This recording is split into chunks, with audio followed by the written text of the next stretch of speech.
सीना जोड़ा। इसकी तर्ज पर रायपुर से भागकर राजनांदगांव गए और सीना जोड़ी करने के लिए नांदगांव से भागकर सब कार्यक्रम कैंसिल करके रायपुर आए।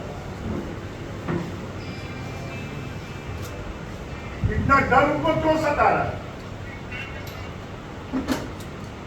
महादेव ऐप सट्टे के मामले में तो पहला FIR उन्होंने ही किया था और वो FIR भी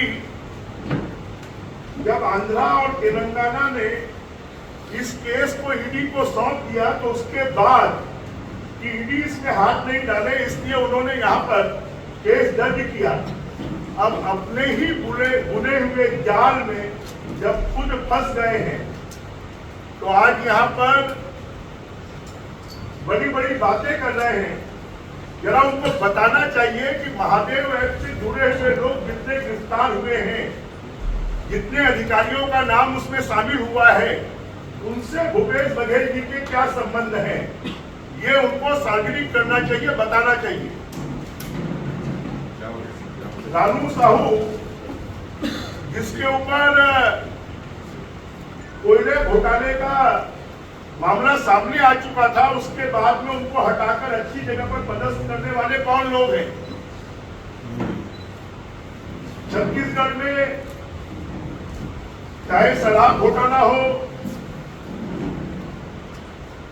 चाहे कोयला घोटाला हो, चाहे गौठान घोटाला हो, चाहे PDS घोटाला हो, चाहे DMF घोटाला हो, और मालूम नहीं ऐसे कितने घोटाले हैं।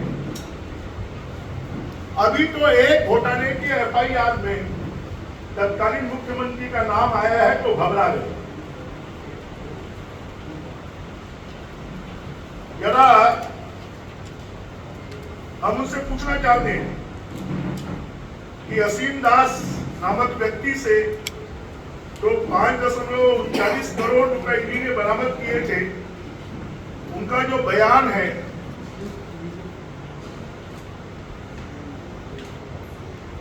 उसको क्या वो सही मानते हैं कि नहीं मानते?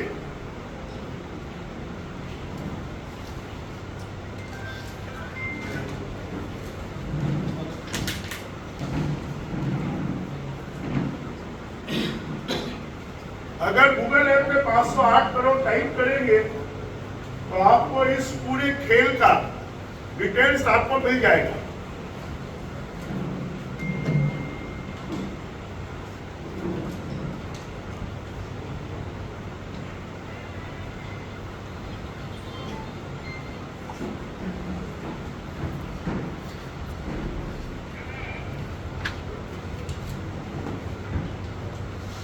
जो शुभम सोनी का वीडियो आया था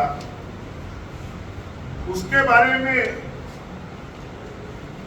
भूपेश बघेल जी का क्या कहना है? खाली अभी तक जितनी जांच हुई है उसमें जितने नाम आए हैं, पकड़े गए अभियुक्तों ने जो बयान दिया है, उसकी सत्यता के बारे में कभी भी भूपेश बघेल जी ने एक शब्द नहीं कहा। खाली यही कहा कि वो झूठ है, झूठ है, झूठ है। तथ्यात्मक बयान आज तक उन्होंने क्यों नहीं किया? अभी भी कल प्रेस कॉन्फ्रेंस में उन्होंने जिन बातों को कहा, ये राजनीतिक विद्वेष की भावना से किया जा रहा है। डिटेल जवाब क्यों नहीं देते?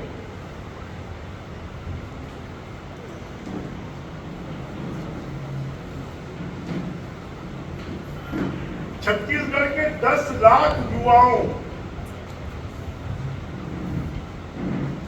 को महादेव ऐप सट्टे में उलझाकर उनके पैसे को खाने के अगर कोई दोषी है तो कांग्रेस पार्टी और भूपेश बघेल है।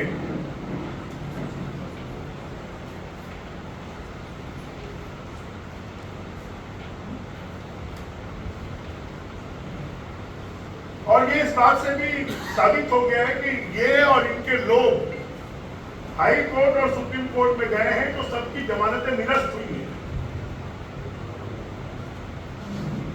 क्या इनको न्याय प्रणाली के ऊपर विश्वास नहीं है?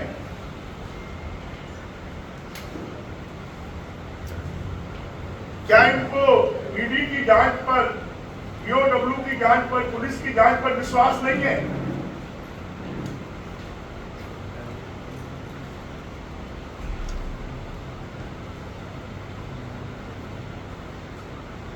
यहां तक कि सुप्रीम कोर्ट ने एक मामले में बार बार जमानत के लिए आने के कारण 1 लाख रुपए उनके ऊपर में जुर्माना भी लगाया।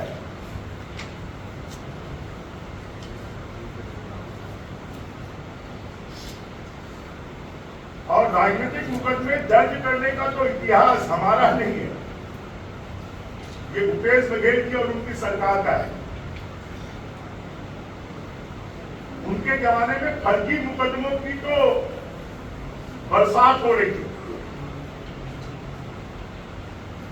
कितने मामलों में उन्होंने एसआईटी गठन की और एक भी एसआईटी हाई कोर्ट में नहीं टिकी। हाई कोर्ट ने सभी एसआईटी को रद्द कर दिया।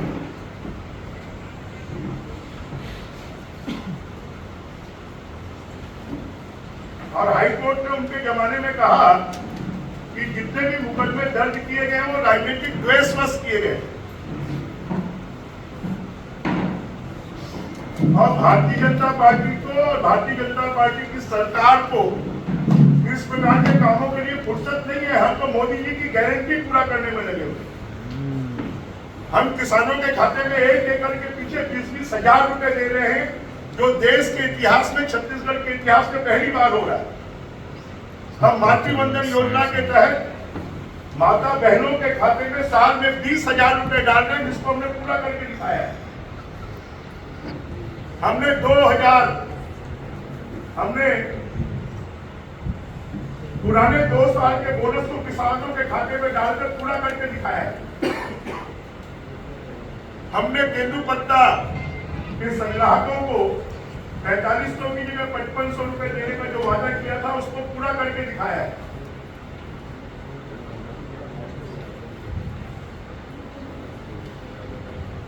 जांच एजेंसी अपना काम कर रही है। भूपेश बघेल जी को उसमें सहयोग करना चाहिए, ना कि आके धमकी देना और जांच से भागने का काम उनको करना चाहिए।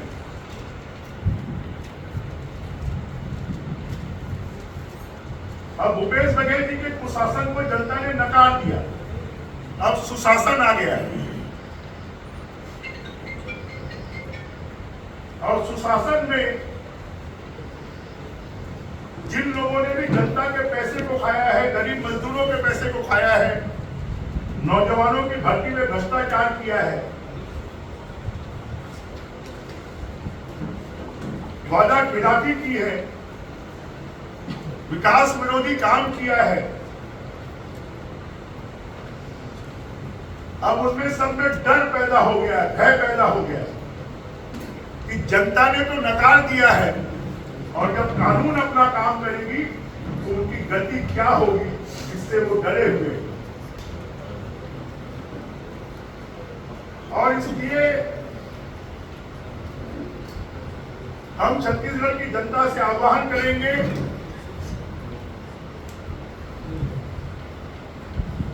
कि महादेव घोटाले के आरोपियों को, शराब घोटाले के आरोपियों को, गौठान घोटाले के आरोपियों को, धान घोटाले के आरोपियों को, ईएमएफ घोटाले के आरोपियों को जनता नकारे और मोदी जी की गारंटी पूरे करने वाले लोगों को फिर से छत्तीसगढ़ में 11 की 11 सीटों पे जिताए और ऐसे भयभीत और भ्रष्टाचारियों को उनके ठिकाने लगाए। ये हम जनता से आह्वान करते हैं।